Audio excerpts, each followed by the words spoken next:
Et voilà, comme par hasard, à quelques jours du Classico, le FC Barcelone vient de faire une annonce qui va pas plaire au Real Madrid. Moi, en tout cas, ça me plaît pas. Je tiens déjà à vous informer qu'hier, pendant que le Barça dégommait l'Olympiakos, Lamine Yamal en a profité pour faire la présentation entre Nicky Cole, sa petite amie, et Hansi Flick. Là, comme vous pouvez le voir, il y a une dame qui vient de signaler que Hansi Flick est prêt à faire les présentations. Il en parle vite face à sa copine. Regardez maintenant ce qui va se passer. Là, il y a son assistante qui revient encore le signaler que Hansi Flick est enfin prêt. Ils vont se lever, regardez.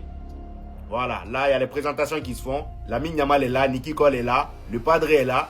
Regardez, ça rigole, ils sont en famille. Ils sont tous sourires, Lamine Yamal est heureux, le papa est heureux, la belle-fille aussi est heureuse. Le papa donne quelques conseils à la belle-fille, elle fait semblant d'écouter. Tout va bien. Et d'ailleurs, en parlant du beau-père, c'est officiel, Hansi Flick est suspendu pour le Classico, ça on le savait. Et ce qu'on savait pas, c'était pour combien de matchs il était suspendu. Et ben, il est suspendu que pour un seul match, le Classico. Là, pour le coup, c'est une très bonne nouvelle pour le Real Madrid. Si ça peut le déstabiliser un peu, on prend. Comme ça, au moins, il fera son coaching par téléphone, WhatsApp. Maintenant, on attaque les mauvaises nouvelles pour le Real Madrid. Là, on nous dit que Robert Lewandowski est resté à la salle du sport aujourd'hui. Et il a déjà commencé à faire du jogging tandis que Ferran Torres s'est entraîné avec le groupe. Jusqu'à là, rien de bien flippant. Et bah Rafinha est de retour. Voilà. Il est de retour comme par hasard. Il suffisait juste qu'il entende Classico pour qu'il se rétablisse. Breaking news, Rafinha est de retour avec le groupe du FC Barcelone. Il participe à la séance d'entraînement du jour. J'aime pas cette information. On a bien vu hier le changement qu'a apporté le retour de Fermin Lopez seulement. Imaginez maintenant, il y a Fermin Lopez qui est de retour et en plus de ça, Rafinha. Nous, ça n'aura pas la tâche facile, franchement. Et ce qui est sûr, Fermin Lopez ou pas, Rafinha ou pas, on va vous taper cette année.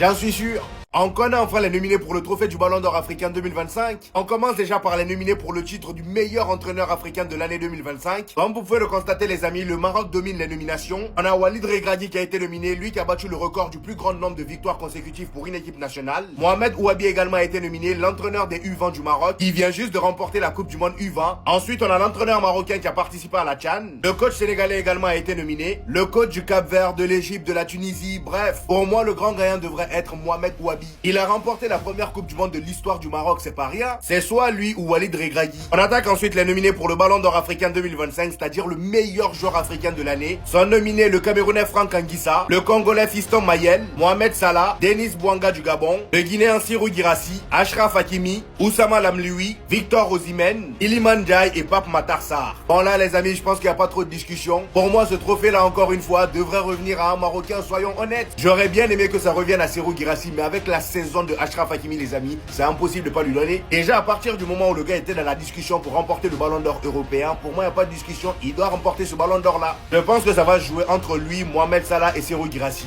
Donnez-moi vos avis en commentaire. C'est hier j'ai compris que le vestiaire du Paris Saint-Germain est rempli de gamins. Écoutez, il est là mon gars, il va pas disparaître, hein. Tranquille. Faut qu'on enchaîne, on enchaîne. Il va pas disparaître.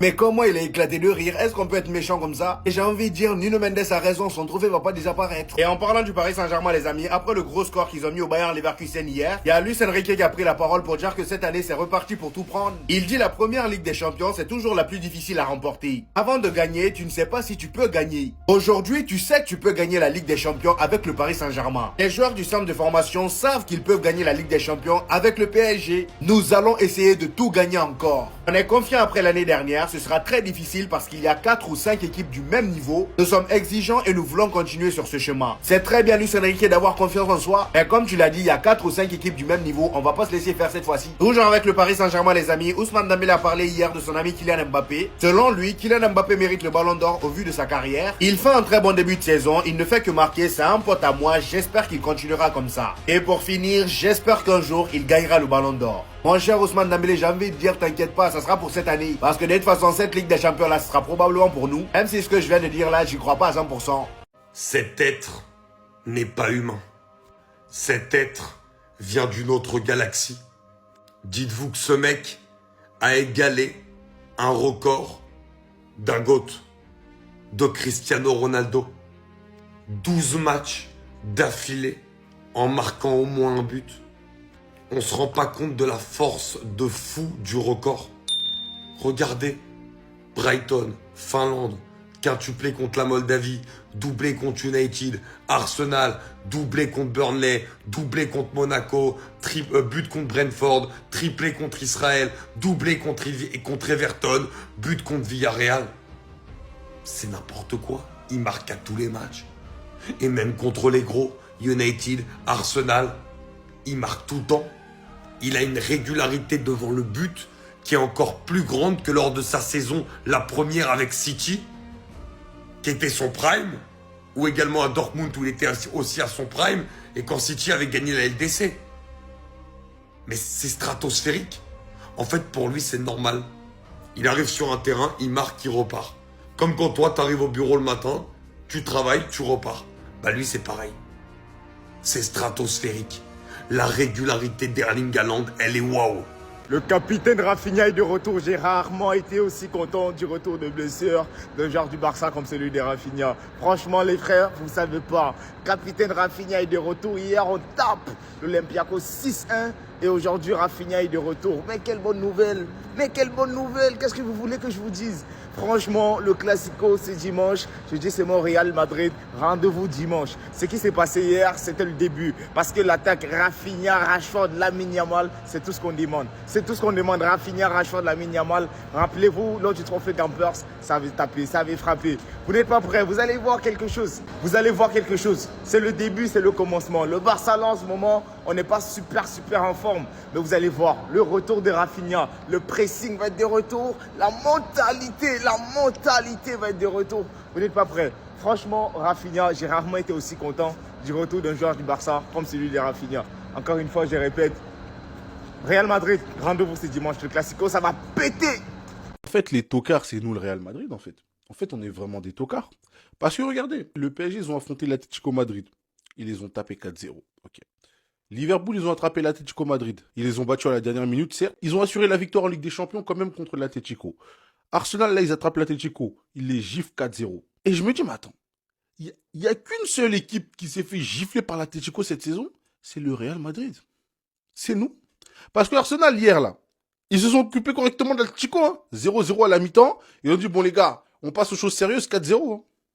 4-0. L'Atlético n'est pas en puissance. C'est nous, on leur a donné du gaz. On a donné tellement de gaz à l'Atlético. L'Atlético, ils sont tellement tuba cette saison. Mais c'est nous, on a relancé leur saison. Et là, Arsenal, ils ont dit, ça suffit. Ils leur ont monté leur vrai niveau. Mais moi, ça me fait peur. Si même les petits frères, Arsenal, on est mort cette saison. On est mort. Aïe. Nous, on donne du gaz à l'Atlético. Et l'Atlético, ils vont se faire gifler ailleurs. Nous, on donne du gaz à l'Atlético. Et l'Atlético, ils vont se faire gifler ailleurs. Nous, on donne du gaz à l'Atlético et l'Atlético, ils vont se dire aïe.